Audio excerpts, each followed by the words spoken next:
जय भीम.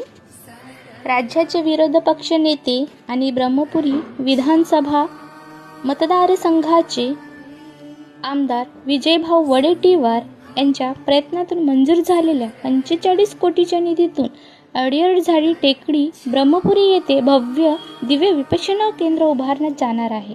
इथे प्रत्येकाला धक्काबुक्कीच्या जीवनातून, दुःखाच्या अनुभवातून अंतर्मुक्त होऊन आत्मशांतीचा अनुभव घेता येईल असे हे विपश्यना केंद्र आहे. इथे भूमिपूजन सोहळा तसेच तथागतांची मूर्ती स्थापना विरोधी पक्ष नेते महाराष्ट्राचे विधानसभेचे माजी मंत्री श्री आमदार विजयजी वडेट्टीवार यांच्या हस्ते आज दिनांक 18 ऑगस्ट रोजी संपन्न झाले आहे. तसेच यावेळी तथागत गौतम बुद्धांच्या 51 मूर्त्यांचा भव्य वितरण सोहळा